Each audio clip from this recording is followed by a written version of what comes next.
Welcome to Bedtime Horror, your portal to scary stories.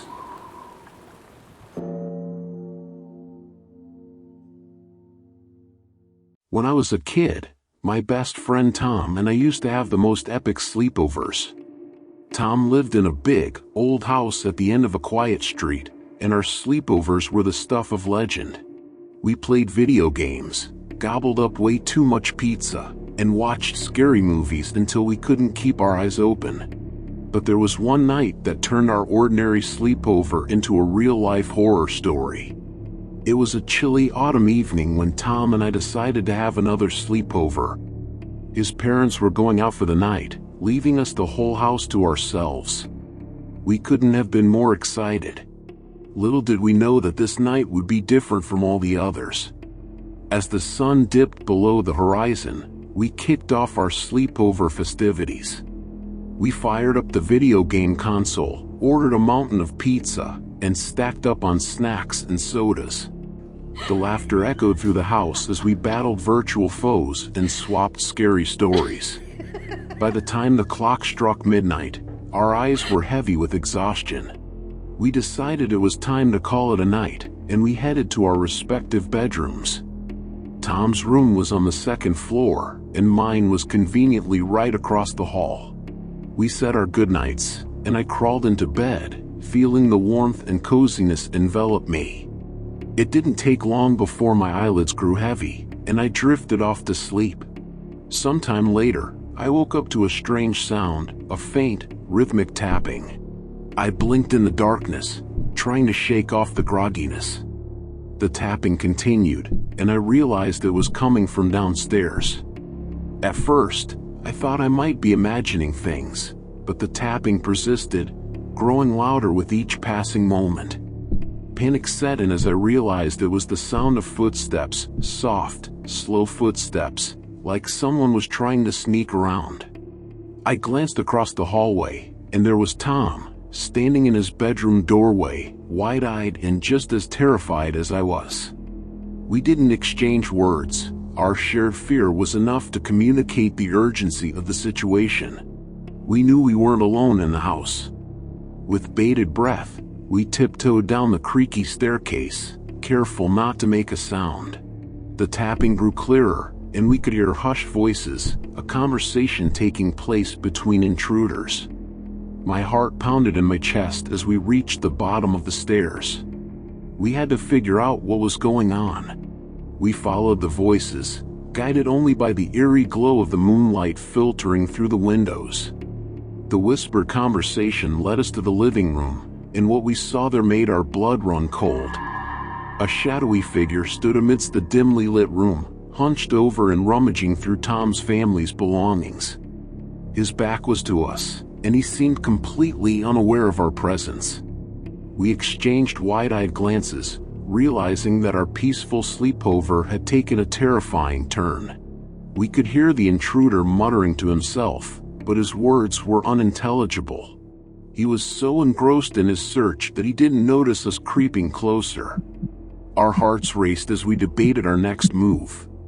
Should we confront him? Should we call the police? We were just kids, and the situation felt overwhelming.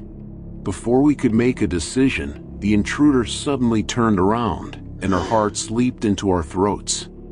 His face was shrouded in darkness, but we could see the glint of his eyes, wild and manic, reflecting the moonlight. A chilling smile crept across his face, sending shivers down our spines. Our hearts pounded as he took a step toward us, and the room seemed to close in around us. We had to get out of there, fast. Tom reached for the phone, but before he could dial 911, the intruder's menacing gaze locked onto us. With an eerie calmness, he whispered, "You shouldn't have come down here." Our breath caught in our throats as we watched him advance. The world around us dissolved into a nightmarish blur as fear took over, and we knew we had to escape the clutches of this terrifying stranger. We didn't waste a second. With terror fueling our every move, Tom and I turned and bolted toward the nearest exit, the back door. The intruder's chilling words echoed in our minds, spurring us on. Our feet barely touched the ground as we sprinted across the living room, but we could hear the intruder's heavy footsteps following us. Adrenaline coursed through our veins as we flung open the back door and burst out into the chilly night air. We didn't stop running until we reached the neighbor's house, gasping for breath and pounding on their door. It felt like an eternity until they opened it and saw our terrified faces. We frantically explained the situation, and they immediately called the police. Within minutes, sirens wailed in the distance, growing closer until a squad car screeched to a halt in front of us.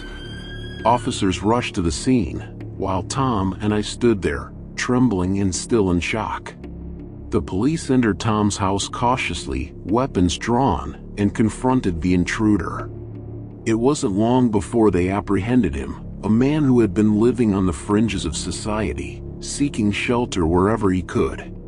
He had chosen Tom's house that night, not expecting to encounter two young boys. As the police took the intruder away in handcuffs, we finally felt a sense of relief washing over us. It was over, and we were safe. Tom's parents returned home, and they were grateful to the officers who had responded swiftly to the emergency. In the days that followed, we learned more about the man who had invaded our sleepover. He had a history of mental illness and had never posed a real threat to us, but his erratic behavior had terrified us beyond belief. That night forever changed the way we looked at our sleepovers. The safety and security of home had been shattered, and we had learned that even in the most ordinary of settings, unexpected horrors could unfold. We had faced fear head-on, and though we were forever haunted by the memory, we emerged from that night with a newfound strength, knowing we could handle whatever challenges life threw our way.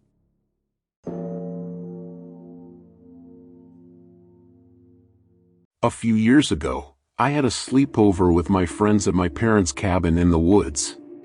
It was a perfect spot for a weekend getaway, a cozy cabin surrounded by tall trees, a crackling fireplace, and plenty of space for all our antics.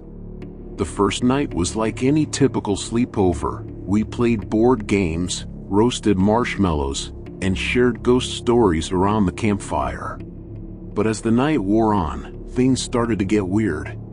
We began hearing strange noises coming from outside.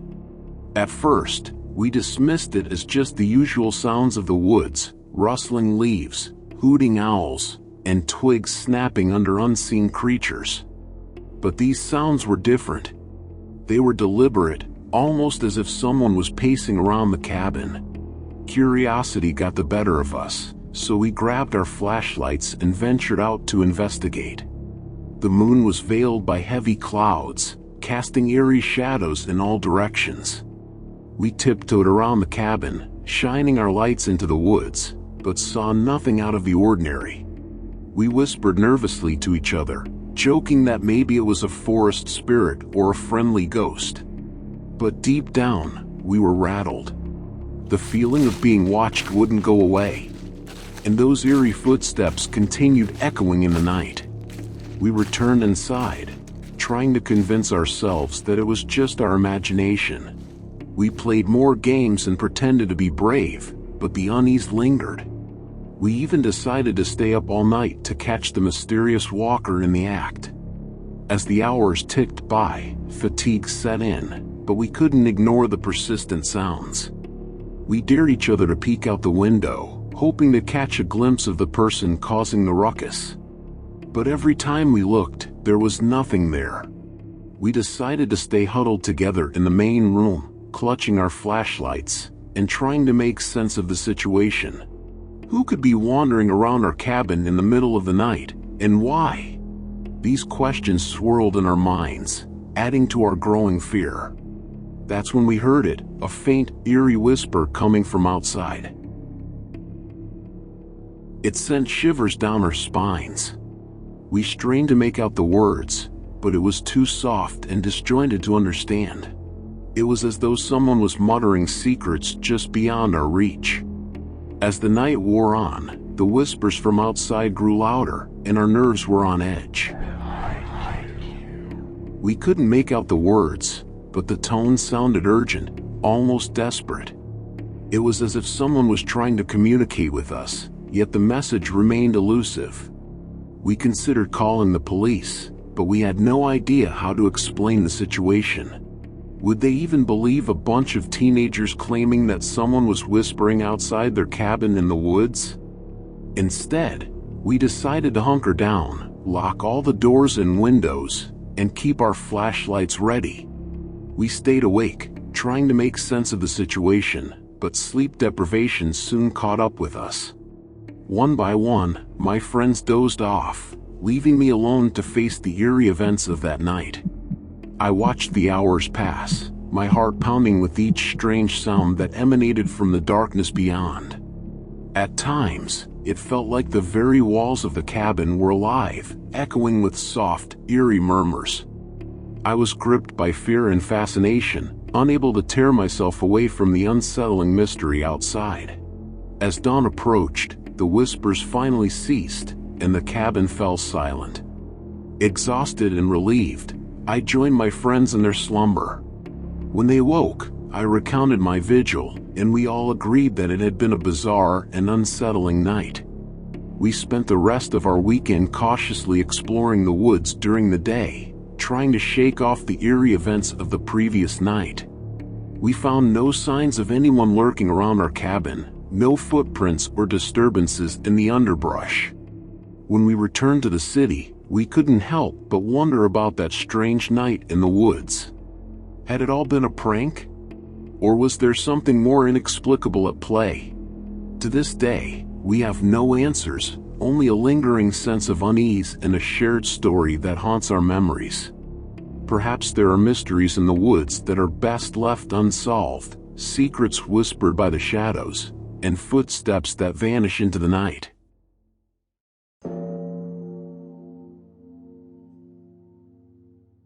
When I was around 10 years old, I had a sleepover at my friend Sarah's house.